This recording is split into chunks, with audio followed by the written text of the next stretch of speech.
Bismillahirrahmanirrahim. Assalamualaikum warahmatullahi wabarakatuh.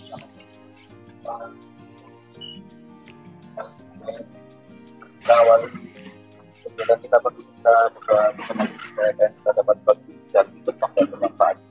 Berdoa silakan. A'udzubillahi minasyaitonir rajim. Bismillahirrahmanirrahim. Rabbi zidna ilma warzuqna fahma bi rahmatika ya arhamar rahimin. Amin. Monggo Kang. Oke ya, bismillahirrahmanirrahim. Assalamualaikum warahmatullahi wabarakatuh. Selamat pagi ya untuk teman-teman. Kita lanjutin. Pasti belum datang ya? Belum kelihatan kan? Katanya masih mudik ini.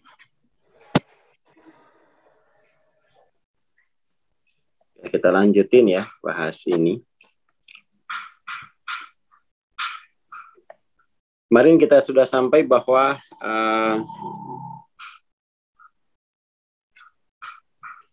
cengkraman ego dilemahkan oleh acceptance gitu ya. Mungkin kita perlu bahas tuh acceptance itu ya. Karena ini juga saya kira penting. Salah satu bentuk penerimaan itu adalah yang pertama, tidak ada dorongan untuk mengontrol siapapun gitu kan ya. Jadi acceptance itu tidak ada dorongan untuk mengontrol siapapun karena sebenarnya apapun yang terjadi, baik mau lemah atau kuat, saya mampu menerimanya gitu kan. Jadi untuk apa kontrol? Kalau pada akhirnya apapun hasilnya itu baik. Ya kan? Ya penerimaan kurang lebih semacam itu. Atau untuk apa saya harus kontrol orang lain? Toh apa namanya itu? Pada akhirnya kan semua yang tampil itu adalah sisi-sisi manusiawi saya sendiri. Jadi dalam hal ini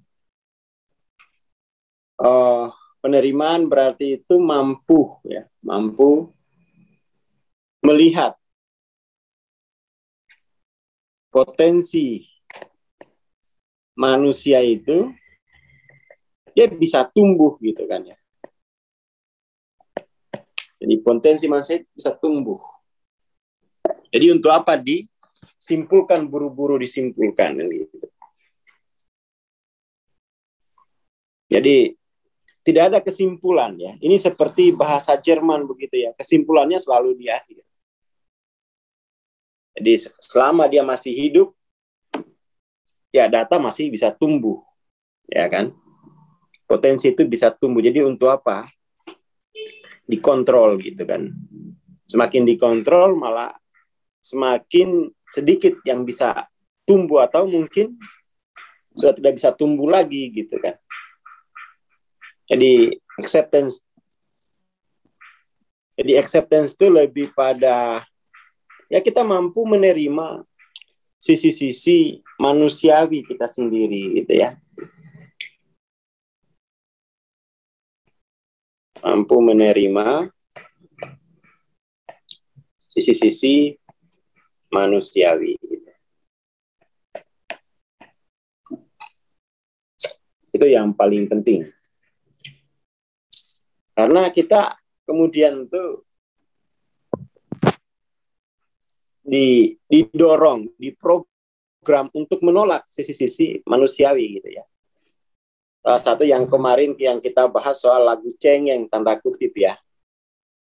Itu kan penolakan pada sisi-sisi manusia, penolakan pada sisi emosional gitu kan ya. Jadi ada pengingkaran pada potensi emosi seseorang gitu ya. Coba lihat sekarang kita banyak waktu kita kan hanya untuk habis scrolling gitu kan. Itu juga menunjukkan bahwa selama ini kita tidak diberi kebebasan untuk mengekspresikan emosi itu. Akhirnya kita ekspresikan di medsos saja gitu kan. 5 jam scrolling, nggak ada yang dicari, itu hanya untuk mengalirkan emosi saja kan. Itu bagian eksplorasi gitu ya. Eksplorasi.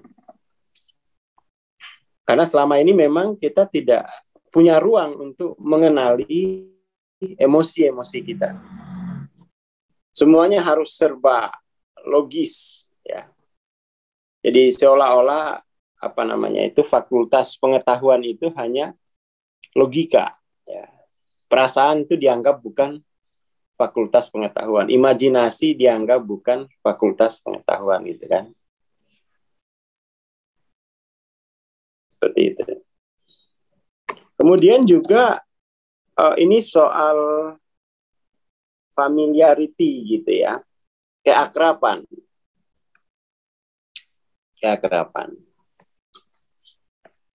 Jadi kalau misalnya teman-teman kok masih berat untuk baca buku gitu ya, untuk menghasilkan pertumbuhan informasi, beli aja dulu buku gitu. Dia kerapin dulu aja. Jadi memang ada, kalau bisa itu ego kita itu dia sangat concern dengan isu efisiensi gitu. Efisiensi. Jadi dengan alasan efisiensi maka ego itu menutup seluruh pintu untuk tumbuh. Ya kan? Karena tidak efisien, dianggapnya tidak efisien. Itu semacam ya retorika ya. Efisiensi itu kan sebenarnya diucapkan ketika kita sedang mau tumbuh, kita mencari jalan terpendek gitu untuk tumbuh. Bukan kemudian efisiensi berarti tidak melakukan apapun demi efisiensi gitu kan. Jadi teman-teman diakrabin dulu.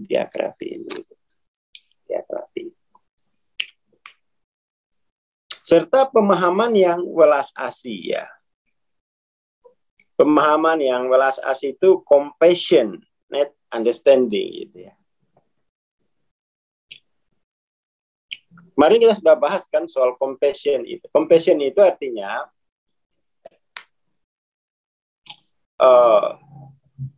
jika melihat penderitaan orang lain, maka itu adalah ya nggak ada orang lain gitu kan. Itu adalah penderitaan manusiaan itu sendiri, dan siapapun yang melihat itu dia bertanggung jawab untuk transformasinya kan ya. Jadi bukan pemahaman yang karena ada juga tuh kalau lihat orang menderita, syukurin loh, biar lo rasain juga penderitaan saya dulu gitu kan. Itu bukan pemahaman yang compassion.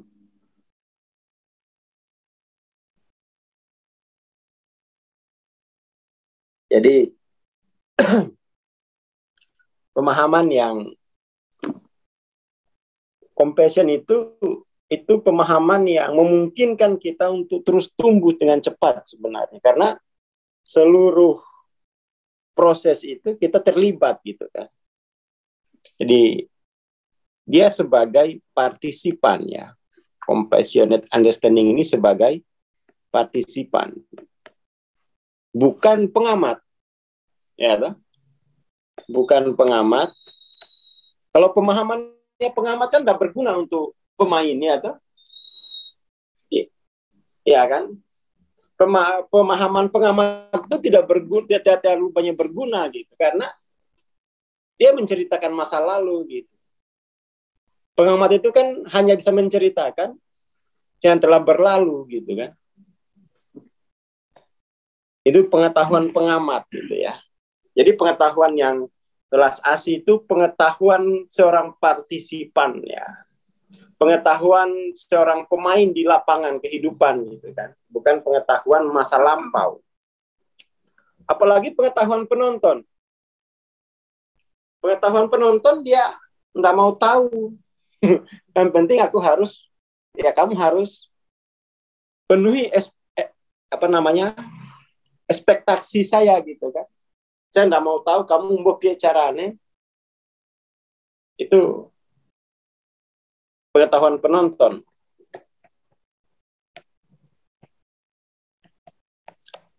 Nah, masyarakat Indonesia itu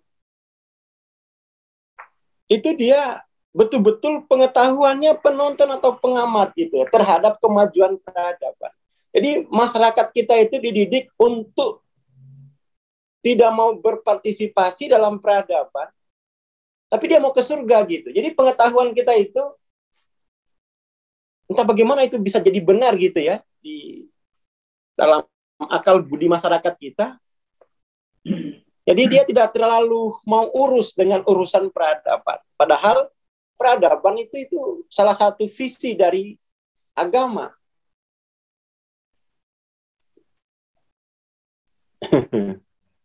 Nah ini bagus nih, daripada baca sendiri lebih efisien. Nah dia terlibat gitu ya, efisiensi dalam proses, bukan efisiensi sebelum proses. Ini bagus nih Mas Imam ya. Jadi ada efisiensi dalam proses, ada efisiensi sebelum proses. Itu bukan efisiensi sebenarnya, kepala batu gitu kan. Masa sebelum proses sudah ada efisiensi? Kan gagal move on dia. Ya kan, gagal move on. Jadi efisiensi itu hanya dalam proses ya.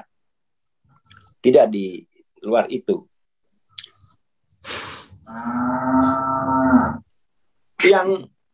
Yang paling ini juga, yang paling apa ya, ngenes kalau ngelihatnya itu, orang kita itu dididik untuk membiarkan, untuk jadi penonton, untuk jadi pengamat atas potensi-potensi ilahiyah dalam dirinya. Ya, tuh. Itu juga itu. Wah, itu udah kerusakan tuh ya. Jadi potensi ilahiyahnya itu dianggurin selamanya. Dia terus sibuk mentraining dirinya dengan pengetahuan-pengetahuan yang sifatnya adaptif, bukan pengetahuan yang sifatnya kreatif. Jadi itu terlihat gitu ya. Terlihat dari berapa banyak biaya yang kita keluarkan untuk menggali pengetahuan dari dalam gitu ya. Nggak ada. Nggak ada. Karena kenapa?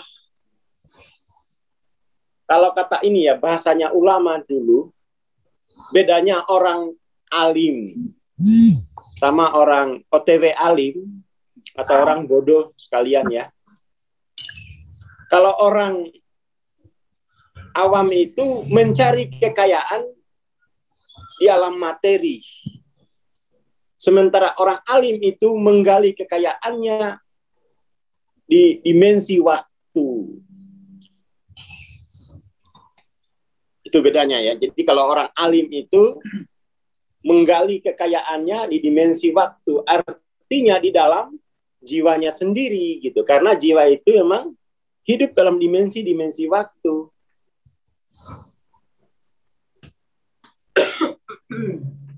Seperti itu.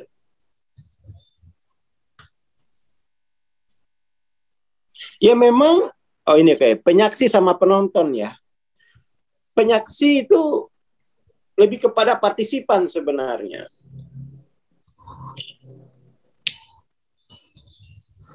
Partisipan ya, penyaksi itu partisipan.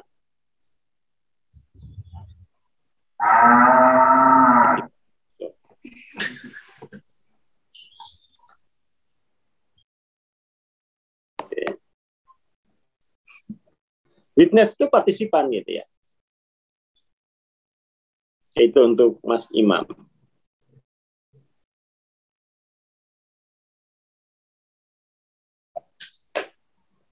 Partisipan itu bukan tanpa tendensi, dia berpartisipasi gitu. Dia punya tendensi sebagai pemain gitu. Tidak mungkin tuh ada posisi jiwa tanpa tendensi, tidak mungkin. Semua punya tendensi. Kalau tanpa tendensi ya plong-plongolan. Ya. Kalau penonton tuh tendensinya kudu menang, lawannya kudu dipateni, itu tendensinya penonton kan. Tapi kalau pengamat tendensinya adalah mencoba menjelaskan semasuk akal mungkin apa yang telah terjadi. Itu kan tendensinya pengamat, ya, mencoba untuk menjelaskan semasuk akal mungkin apa yang telah terjadi. Sementara partisipan adalah tendensinya untuk memperagakan kehadiran keilahian itu. Jadi tanpa tendensi itu yang tidak ada di alam semesta ini yang tanpa tendensi. Wong semut aja itu bergerak punya tujuan untuk menggemburkan tanah macam-macam itu kan. Jadi kadang-kadang tuh kita ini ya, saking minimnya pengetahuan, kita disuruh berpasrah seperti bayi. Loh, bayi itu nggak bisa ngapa-ngapain gitu. Jangan. Ya kan. Jadi di masyarakat kita itu terlalu banyak kosakata yang terlalu banyak ujar-ujar yang itu sebenarnya dikotomis gitu ya. Nggak tuntas gitu diucapkan. Ya bayi nggak bisa ngapa-ngapain gitu.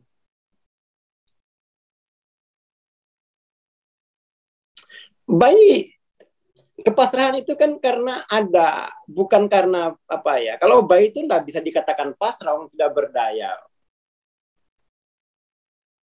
Dalam proses kepasrahan itu kan artinya kita bergerak kan, bergerak. Jadi dalam kepasrahan orang dewasa itu ada sabar sebenarnya kan, militansi terhadap keilahian gitu. Dia ada kan, kehidupan itu kan selalu tarikan antara gelap dan cahaya kan. Seperti itu. Lah bayi itu nggak ngapa-ngapain gitu. Tidak berdaya, kesadarannya juga tidak berdaya gitu kan. Jadi yang dilihat bayi ini apanya gitu, tubuhnya. Kita kan lihat bayi itu kesadarannya kan. Kesadaran bayi itu ya nggak bisa apa-apa. Wong dia belum sadar kalau dia ada gitu kan. Ya, gimana kita disuruh pasrah seperti bayi? Maksudnya apa? Wong bayi itu belum punya kesadaran diri. Ya kan. Jadi yang bayi itu apanya? Badannya. Badannya bayi ya sama lah dengan badan kita sekarang ya. Hanya beda ukuran, beda kebutuhan. Badannya sama aja kan. Jadi bayi yang di sini ya kita ambil itu kesadarannya kan. Ya enggak ada apa-apa pada kesadaran bayi. Ya ada apa-apa. Belum saja jadi penonton bayi itu. Penonton aja belum bisa gitu kan. Yang benar itu kepasrahan seperti para nabi, nah itu para wali. Kan begitu tuh Quran menggambarkannya kan. Nggak seperti bayi gitu. Ya dicontohkan agama itu kepasrahan Nabi Ibrahim, ya ada. Kepasrahannya kalau di cerita sufi, kepasrahan para para wali-wali, kepasrahannya orang-orang soleh, itu yang digambarkan gitu. Tapi kita membuat istilah kepasrahan bayi seperti bayi ya, nggak bisa terjelaskan saya itu apa bayi maksudnya gitu ya.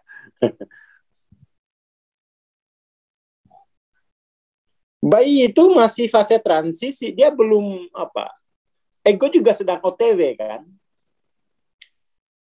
Bayi itu ya, egonya itu belum sedang tumbuh gitu, sedang tumbuh. Jadi dia masih disinari oleh keilahian.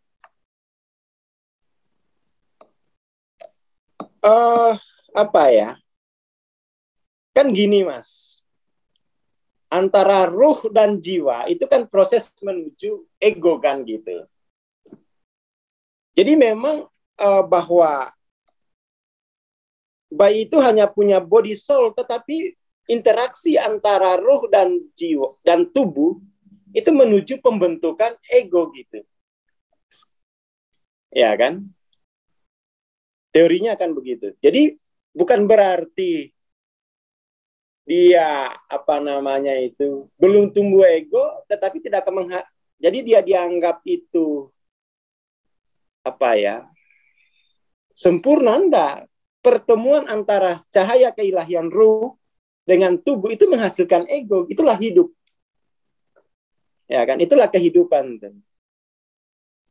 Jadi dipandangnya itu ya bayi itu belum tumbuh, belum ada hasilnya interaksi antara roh dan materi gitu. Belum ada hasilnya. Gitu kan. Nah, kesadaran kita sekarang ini kan yang disebut kesadaran spiritual itu adalah kesadaran di mana cahaya keilahian itu berinteraksi dengan materi dan hasilnya tetap cahaya. Kan gitu. Ya kan? Kan gitu yang disebut pencerahan itu. Jadi pencerahan adalah cahaya spirit itu berinteraksi dengan materi, hasilnya tetap spirit gitu. Nah, kayak gitu. Itu baru disebut pertumbuhan gitu. Ada yang tumbuh gitu kan. Ada yang tumbuh. Jadi kalau masih belum, jadi interaksi itu menghasilkan sesuatu gitu ya. Menghasilkan sesuatu yang baru yang disebut nafs. Kepribadian gitu kan ya. Menghasilkan kepribadian. Menghasilkan kepribadian. Jadi bayi itu belum punya kepribadian gitu. Artinya belum ada amal. Ya, tak? Belum ada amalnya.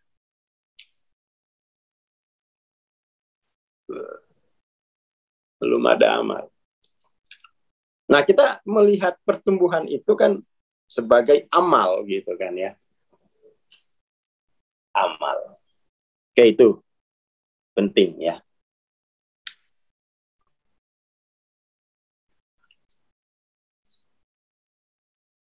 Jadi apa ya?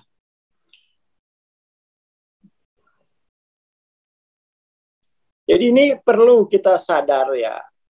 Jangan sampai kita hanya jadi penonton gitu. Jangan sampai hanya jadi pengamat, mesti partisipan. Kalau dia posisinya itu dari ego menuju ke keilahian, berarti dia partisipasi, menceburkan dirinya di jalan-jalan cahaya, kan gitu ya. Tapi kalau dia dari atas, berarti dia partisipasi dari alam cahaya, menerangi seluruh kegelapan alam materi gitu. Mestinya kan begitu tuh geraknya itu ya. Gerak dari ego ke cahaya, pokoknya. Atau gerak dari cahaya menerangi seluruh alam materi. Kan gitu aja tuh orang yang belajar itu. Masalahnya adalah gerak aktif semacam itu tidak lagi kita lakukan gitu. Nyatanya apa? Nyatanya kita tidak punya pengetahuan tentang kekayaan-kekayaan dalam waktu-waktu jiwa itu. Yang kita sebut pengetahuan adalah stok materi gitu. Itu kan pengetahuannya orang bodoh menurut definisi ulama gitu kan. Tapi kalau menurut definisi orang bodoh, ya yang bodoh itu ulamanya gitu. Jadi ya SBY gitu ya. Menurut definisi ulama, pengetahuan tentang materi itu pengetahuan yang bodoh gitu kan. Kekayaan kok materi gitu. Kata orang bodoh ya kamu yang bodoh gitu. Kekayaan kok nggak kasat mata gitu kan. Maka kemudian tuh kita tidak apa istilahnya itu ya. Ya tidak pokoknya kalau yang gerak jiwanya itu kuat di materi, cemplungkan ke komunitas-komunitas yang bercahaya gitu, yang orientasinya adalah ingin mendapatkan pengetahuan jiwa gitu ya, kekayaan dalam waktu gitu. Tapi kalau sudah kekayaan dalam waktu, ya berarti tugasnya dia, geraknya dia adalah menerangi kegelapan materi. Jadi jangan merasa yang satu itu bahwa yang paling tinggi itu yang cahaya, atau yang paling tinggi itu yang materi. Bukan begitu sebenarnya. Dia adalah gerak bolak-balik gitu kan ya. Double movement. Jadi tidak bisa kita melihat kehidupan itu adalah perjalanan linier gitu kan. Ke sini atau ke sini gitu. Tidak bisa begitu kan. Itu kan kita masuk logika anti kontradiktif. Kalau posisimu di sini, maka harus ke sini. Ya gitu. Kalau posisimu di sini, harus ke sini gitu. Karena semacam itu mestinya kita memahami kehidupan itu, bukan garis lurus gitu kan. Bukan meninggalkan gitu, tetapi dia melampaui untuk mengelola gitu kan ya. Melampaui untuk mengelola. Itu memang gerak spiritual yang paling berat itu. Mestinya semakin bercahaya ya, materi itu tidak jadi masalah. Dan untuk keadaan sekarang memang ya wajib bermateri, bahkan karena banyak orang itu tidak bisa belajar peta kesadaran karena tidak punya kuota gitu.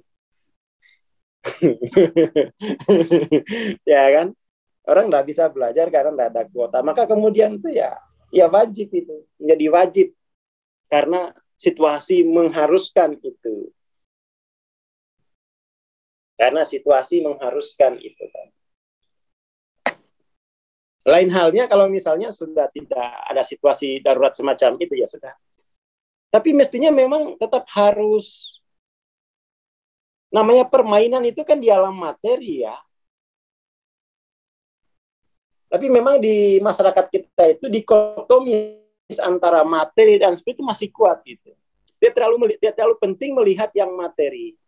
Padahal justru di alam materi itulah keilahian itu diperagakan. Terus ngapain peragain keilahian di surga? Wong semua sudah oke kan? Justru peragaan keilahian itu di sini gitu. Nikmatnya itu di sini, peragaan keilahiannya di kegelapan kan. Bisa salto, bisa koprol, artinya masih bisa banyak gaya lah kita ya. Nah di surga itu udah soleh semua gitu kan. Peraga, bukan lagi peragaan itu, memang defaultnya begitu gitu. Tidak perlu peragaan apapun karena sudah default. Kalau di sini kan harus diperagakan. Kenapa? Defaultnya bukan keilahian gitu kan. Jadi peragaan keilahian itu harus menampakkan dirinya sekuat mungkin gitu. Tapi di masyarakat kita tidak begitu kan. Cara berpikirnya itu ya nanti di akhirat aja. Di akhirat ini ngapain udah defaultnya begitu? Ya kan. Apa jangan-jangan dia belum tahu akhirat gitu. Jadi di sana mau peragaan keilahian, udah laku. Nggak jadi amal kalau di sana itu. Peragaan keilahian itu tidak menghasilkan amal. Justru di sini ini peragaan keilahian itu menghasilkan amal. Kalau kita disuruh beramal, ya, malah dia lucu gitu. Peragaan keilahian di sana saja, lo nggak jadi amal gitu. Karena defaultnya memang begitu gitu. Tidak ada konsekuensi apapun di sana tuh. Kalau di sini kan ada konsekuensi. Kalau tidak terperagakan, nggak dapat amal gitu. Justru di sini, saya doanya itu di sini aja peragaannya. Kenapa? Dapat amal. Ya kan? Dapat amal. Di sana enggak. Karena di sana nggak ada konsekuensi gitu. Ini penting ya, ini penting kita gerak spiritualnya itu. Ya, memperagakan keilahian gitu kan, dia dapat amal ya kan? Dapat skor gitu kan, dapat skor ya. Betul, mengelola materi dengan cahaya itulah amal tuh, dia dapat amal gitu. Nah kita itu kan cara berpikirnya orang di bumi itu amal gitu, bukan ke surga gitu ya kan. Cara berpikirnya pemain sepak bola itu cetak skor, bukan piala gitu kan. Piala itu sudah apa enaknya cuma megang-megang piala kayak gitu itu kan, nggak perlu latihan banyak dan itu nggak perlu juga dibayar, cuma megang piala doang kok. Ya kan, yang harus dibayar itu adalah dia latihan untuk mencetak skor itu dia dibayar mahal kan. Ya kan, Jadi nikmatnya hidup itu kalau ada amalnya, ada peragaan keilahian di alam materi gitu kan. Ada peragaan itu. Nah, bayi belum bisa memperagakan itu. Jadi jangan diikuti lagi kepasrahan bayi itu enggak ah. Enggak. Belum ada amalnya. Kepasrahan para nabi itu amalnya banyak gitu kan ya. Kepasrahan orang soleh gitu-gitu itu yang diikuti gitu ya.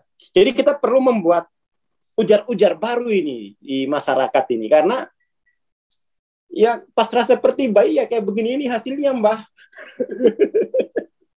Tanah kita udah habis dijual-jualin Mbah buat naik haji. Habis pulang naik haji kita udah nggak bisa bikin musola gitu. Ya kan, nah, kita bisa sholatnya di awan nanti. Ya kan? Jadi ini kita generasi baru perlu tagline baru lah ya untuk hal-hal spiritual. Jadi kita itu selalu di program untuk punya stereotip bahwa yang terbaik itu dari masa lalu gitu. Saya dari kecil menolak stereotip semacam apaan terbaik dari masa lalu. Terus saya hanya pemencet tangan gitu. Apa saya selalu marah dari kecil tuh bahwa setiap dengar ceramah di masjid yang terbaik itu selalu datang dari masa lalu, saya selalu protes, kurang ajar ini. Terus ngapain Tuhan menciptain saya kalau nggak terbaik pada zamanku gitu. Jadi orang itu terbaik pada zaman masing-masing gitu. Jangan stereotip bahwa dia tidak akan bisa lagi terbaik. Iya kan? Lalu Tuhan ngapain bikin KW kayak gini? Lalu Tuhan ngapain bikin KW gitu kan? Berarti udah bangkrut gitu, krismon. Tuhan mengalami krismon. Jadi kita itu selalu di program yang terbaik itu sudah selesai dari masa lalu. Kita udah nggak pernah terima. Gitu. Enggak, terbaik itu pada zaman masing-masing. Ini juga potensi terbaik pada zamannya ini kan. Ngapain terbaik masa lalu? Ya terbaik pada zamannya masing-masing. Gitu. Kalau katakan ulama-ulama dulu hidup di zaman sekarang, saingannya saya terbaik, kita terbaik. Ayo, bisa nggak makan micin sambil menghafal ayat-ayat kan? Bisa ngantuk kan itu. Saya makan dikasih micin tapi masih bisa belajar gitu kan. Kan gelapnya makin pekat gitu kan. Ya jadi jangan kita mau diprogram bahwa yang terbaik itu semua sudah turun dari masa lalu. Ya, mereka belum makan Indomie. Ya kan, ayam dan sayurnya hanya dibungkusnya gitu. Tidak pada kenyataan gitu kan. Nah, makan masako gitu ya. Ayam itu hanya baunya saja, tidak ada kenyataannya gitu. Di alam seperti itu kan terbaiknya versi zaman itu kan. Terbaik versi gitu kan. Generasi terbaik di zaman TikTok itu akan beda hasilnya karena gelapnya juga banyak gitu kan.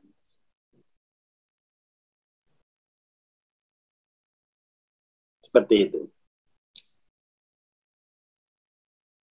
Jadi jangan sampai kita keliru gitu ya. Merasa kita ini sudah barang KW gitu kan. Nggak mungkin lagi terbaik seperti lampau. Apaan nggak mungkin? Apaan nggak mungkin gitu kan? Ibadahnya nggak mungkin. Jangan gitu. Ya dulu ibadahnya 1000 rakaat, tapi kan hasil kualitasnya gimana? Kan yang ibadah 10 rakaat di zaman kegelapan itu kan berarti luar biasa militansinya. Masih bisa sholat 2 rakaat di era TikTok, di era Facebook, di era Twitter itu kan luar biasa kualitasnya kan? Iya, sama dengan 1000 rakaat di zaman dulu. Ya kita jangan mau di stereotip yang terbaik itu sudah selesai gitu kan. Oh, belum tentu Rumi mampu hidup dalam TikTok seperti sekarang. Wong Rumi itu gampang ekstase. Oh. Rumi belum. Iya, pokoknya jangan sampai kita di stereotip stok terbaik itu udah habis gitu kan. Lalu kita tinggal ya hasil apa ya? Kalau biji itu hasil yang buang kelelawar malam gitu kan. Kita itu bukan buangan kelelawar gitu. Kita memang betul-betul dipilih. Ya harus percaya diri dong Mas Imam. Masa yang terbaik udah selesai. Mas Imam tinggal biji yang yang lepas dari kaki kelelawar gitu kan. Jangan lah. Biji yang tumbuh hasil kelelawar kan biji liar itu kan. Biji liar gitu. Ini makanya kita tuh harus menghindari segala macam stereotip. Stereotip paling kuat itu di masjid-masjid itu saya kira ya. Bahwa yang terbaik itu sudah selesai gitu. Kita ini hanya biji yang jatuh dari kaki kelelawar malam gitu kan. Nggak pernah terima saya dari kecil kayak gitu itu. Oh, posi ini bikin aku insecure aja gitu. Nah, ngapain Tuhan menciptakan generasi KW? Ayo kita pulihkan lagi ya, kita pulihkan. Mari kita sikat stereotip yang tidak benar itu gitu kan. Mari kita sikat rame-rame gitu ya.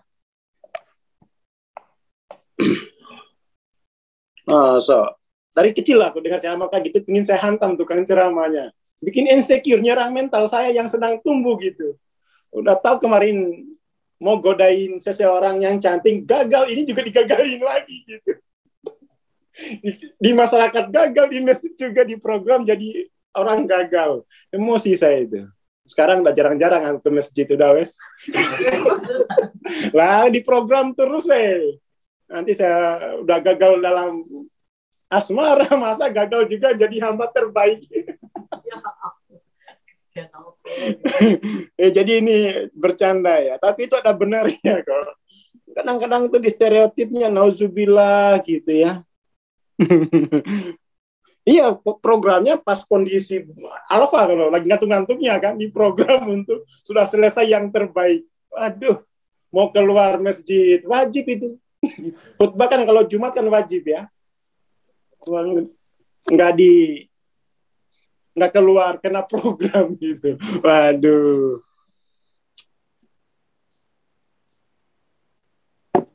Kalau ada gantinya sholat Jumat, saya mau ganti. Saya inilah terlalu berbahaya ya untuk jiwa saya yang lagi ambiar-ambiarnya misalnya kan. Terlalu berbahaya gitu. Jadi kalau bisa nih ya kita kan harus ditumbuhkan ya, harus terus dimotivasi. Kamu itu biji terbaik pada zaman ini. Semua dikatakan begitu kan. Akhirnya rematik itu langsung bisa berdiri dia. Biji terbaik. Ya dimotivasinya kok stereotip dan gak ada lagi yang terbaik seperti zaman dulu. Sialan ini. Mau saya jual aja ini mimbarnya. Mestinya yang ceramah Pak Suhadi lah ya. Ayo pegang Madiun gitu.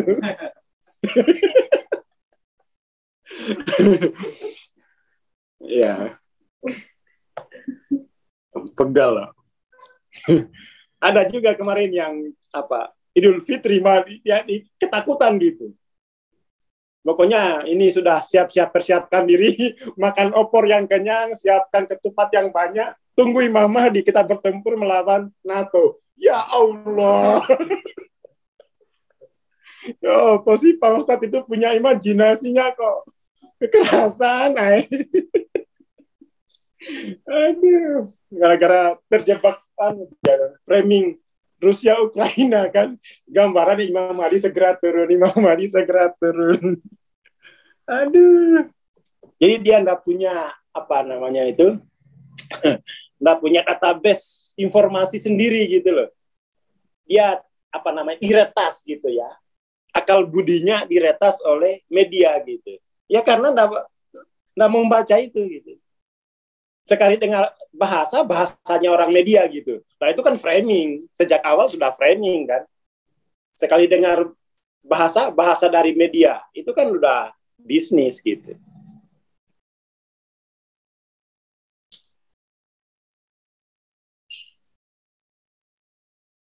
Itu yang paling penting ya.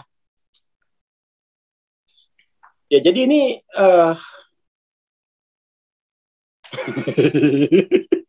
jiwa perangnya itu teraplikasikan gitu ya, karena dia miskin literasi gitu kan. Orang yang miskin literasi itu satu-satunya literasi adalah media, ya kan?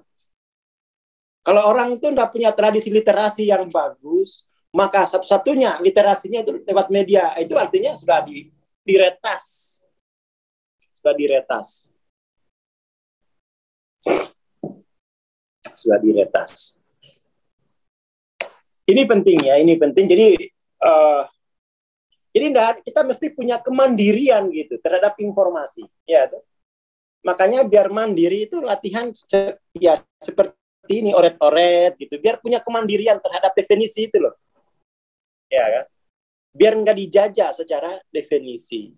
Kalau secara definisi saya sudah dijajah, ya sudah selesai zombie kita tuh. Misalnya kayak tadi kan, bahwa seluruh yang terbaik dari masa lalu kita tinggal ampasnya, berarti jangan mau. Kita definisikan sendiri yang terbaik nih. Yang dulu itu belum tahu rasanya diputus 5 kali gitu kan. Karena dulu perjodohan kan. Ini udah hancur 5 kali ini.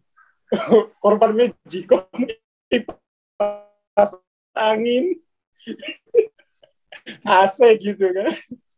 Tapi masih sholat subuh meskipun bolong-bolong. Ini terbaik juga gitu. Jadi mesti punya kemandirian terhadap informasi itu ya. Jadi teman-teman ayo dioret-oret. Orientasinya adalah mandiri terhadap informasi. Ketika mandiri terhadap informasi, disitulah kemudian kita bisa membangun peradaban. Peradaban semacam apa yang dibangun di atas kerapuhan informasi? Peradaban tidur sebelum lelah, kaum rebahan. Peradaban kaum rebahan itu peradaban yang dibangun dari kerapuhan informasi. Karena satu-satunya sumber informasi TikTok. Nanti kita dimarahin TikTok nih ya. Sebenarnya bukan pada TikToknya gitu. Pada usernya kan. TikTok itu kan hanya media, takut dikomplain TikTok gitu ya. Jangan jelekin gue lu. Apapun medianya lah ya. Apapun medianya. Tapi memang yang lebay-lebay itu kan awalnya dari TikTok ya. Maka TikTok tuh harus sebenarnya men-screening yang download, LOC-mu berapa? Jangan sampai TikTok hancur gara-gara jiwamu gitu. Harus screening gitu ya. Ini untuk TikTok. Kalau belum 500 nggak boleh download TikTok gitu. Terus besoknya TikTok bangkrut gitu ya. Karena emang Oke, itu saya kira pagi ini. Jadi pagi ini temanya itu kemandirian terhadap informasi gitu ya.